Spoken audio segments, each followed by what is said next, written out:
భేదదృష్టి, ఆత్మదృష్టి ఈ రెండు మాటలు విన్నారా ఎప్పుడైనా? అసలు ఈ రెండిటి మధ్య తేడా ఏంటి? మన సంతోషానికి, ప్రశాంతతకి వీటికేమైనా సంబంధముందా? చూద్దాం రండి. ఒక్కసారి మన చుట్టూ చూసుకుంటే ఎక్కడ చూసినా ఏదో ఒక గొడవ, ఒక సంఘర్షణ. ఇంట్లో, ఆఫీస్లో, చివరికి దేశాల మధ్య కూడా. ఎందుకిలా? ఎందుకు మనుషులు ఒకరినొకరు అర్థం చేసుకోలేకపోతున్నారు? ఈ ప్రశ్న మనందరికీ ఎప్పుడో ఒకప్పుడు వస్తుంది గదా? ఇంత గందరగోళానికి, ఇంత కాన్ఫ్లిక్ట్కి కారణం ఏమయ్యుంటుంది? మన శాస్త్రాలేం చెప్తున్నాయంటే వీటన్నింటి వెనక ఉన్నది ఒకే ఒక్క కారణమట. అదే భేదదృష్టి. పేరు వినడానికి కొంచెం కొత్తగా అనిపించొచ్చు కాని నిజానికి మనం ప్రతి క్షణం దీనితోనే బతుకుతున్నాం. అసలు ఏంటి భేదదృష్టి? మన జీవితంలో జరిగే ప్రతీ గొడవకి ఇదే మూలమని ఎందుకంటున్నారు? కొంచెం వివరంగా చూద్దాం. చాలా సింపుల్ అండి. భేదదృష్టి అంటే నేను వేరు, నువ్వేరు అంతే. ఈ ఒక్క ఫీలింగే ప్రతిదాన్ని విడివిడిగా చూడటం. ఈ చిన్న ఆలోచనే తెలుసా మన ప్రపంచాన్ని నడిపించే విధానాన్ని మొత్తం డిసైడ్ చేసేది. నేను వేరు అని అనుకున్న మరుక్షణం ఏమవుతుంది? వెంటనే నా వాళ్ళు, నీవాళ్ళు, నా దేశం, నీ దేశం అని గీతలు గీసేస్తాం. నాకొచ్చిన లాభం ఇంకొకరికి నష్టంగా కనిపిస్తుంది. ఇకక్కడ్నుంచి మొదలవుతుంది అసలు కథ. కాంపిటీషన్, ఒకరితో ఒకరు పోల్చుకోవడం, ఫైనల్గా నేను అనే ఈగో.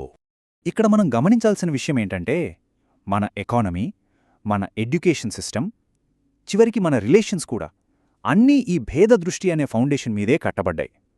చెప్పాలంటే ఈ ప్రపంచం నడవడానికి ఇదొక ఇంజిన్ లాంటిదన్నమాట. సరే, అంతా బాగానే ఉంది. కాని ఇక్కడొక ప్రశ్న వస్తుంది. ఈ విభజన, ఈ పోటీ ఇదేనా ఫైనల్? ఇంతకు మించి ఇంకో పర్స్పెక్టివ్, ఇంకో నిజం లేదా? ఇక్కడే మనకు భగవద్గీత ఒక అద్భుతమైన ఆల్టర్నేటివ్ చూపిస్తుంది. అదే ఆత్మదృష్టి. ఇది భేదదృష్టికి కరెక్ట్గా ఆపోజిట్ కాదు, కానీ దానికంటే ఒక మెట్టు పైన ఉండేది.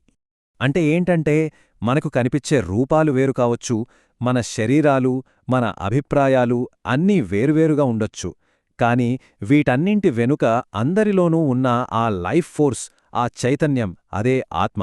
అది ఒక్కటే అని తెలుసుకోవడం, నాలో ఉన్నదే ఎదుటివాళ్లలో ఉంది, ప్రతి ప్రాణిలో ఉన్న ఆ ఎసెన్స్ ఒక్కటే అని చూడటమే ఆత్మదృష్టి. సరే, ఇప్పుడు ఈ రెండింటినీ భేదదృష్టి, ఆత్మదృష్టి పక్కపక్కన పెట్టి ఒకసారి కంపేర్ చేసి చూద్దాం. అప్పుడు మనకు ఒక క్లారిటీ వస్తుంది. ఈ కంపారిజన్ చాలా ఇంపార్టెంట్. చూడండి, ఒకవైపు భేదదృష్టి, ఇది ప్రపంచాన్ని ముందుకు తీసుకెళ్తుంది. డెవలప్మెంట్, ఇన్నోవేషన్ అన్నింటికీ కారణమిదే. బావుంది. కాని దీనివల్ల మనకు చివరకు మిగిలేదేంటి? Stress, jealousy. అదే ఇంకోవైపు చూడండి, ఆత్మదృష్టి. ఇది మనల్ని భయాల నుంచి, బంధాల నుంచి ఫ్రీ చేస్తుంది. మరి దాని రిజల్ట్ ఏంటి? ప్రశాంతత, నిజమైన సంతోషం. సరే, ఇదంతా వినడానికి చాలా బాగుంది. థియరీ ఓకే, కానీ ప్రాక్టికల్గా మన డైలీ లైఫ్లో దీన్ని ఎలా అప్లై చేయాలి? ఇప్పుడు దాని గురించి మాట్లాడుకుందాం. ఒక చిన్న ఎక్సర్సైజ్ లాగా ప్రయత్నిద్దాం.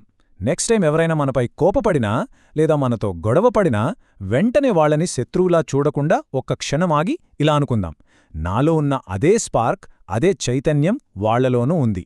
వాళ్ళు బహుశా ఏదో బాధలోనో, స్ట్రెస్లోనో ఉండి అలా రియాక్ట్ అవుతున్నారేమో. ఒక్కసారి ఇలా ఆలోచించి చూడండి, ఖచ్చితంగా మన రియాక్షన్లో చాలా మార్పొస్తుంది.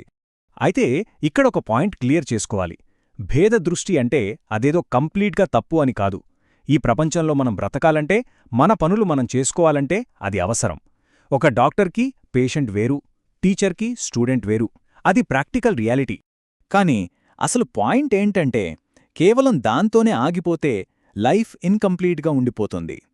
ఆత్మదృష్టి అనే ఆ లోతైన అండర్స్టాండింగ్ లేకపోతే నిజమైన ప్రశాంతత, ఆ సంతృప్తి అనేది ఎప్పటికీ దొరకదు. మరి సొల్యూషన్ ఏంటి? ఈ రెండింటినీ ఎలా బ్యాలెన్స్ చేయాలి?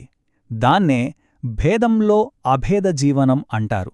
అంటే ఈ తేడాల్లోనే ఆ ఏకత్వాన్ని చూడగలగడమన్నమాట.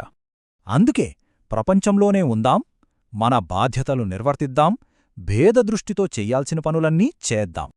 కాని ఆ పనులన్నీ చేస్తున్నప్పుడు కూడా లోపల ఉన్న ఆ ఏకత్వాన్ని, ఆ ఆత్మను మాత్రం మర్చిపోకూడదు. అందర్లో ఉన్నది అదే అనే స్పృహతో ఉండాలి. ఎప్పుడైతే ఇలా జీవించడం మొదలు పెడతామో అప్పుడు ఒక మ్యాజిక్ జరుగుతుంది. మనం ప్రపంచంలోనే ఉంటాం, కాని దాని టెన్షన్స్, దాని గొడవలు మనల్నంటవు. వాటికి అతీతంగా బ్రతకగలుగుతాం. బహుశా ఇదే నిజమైన స్వేచ్ఛ, ఇదే అసలైన ఆనందం.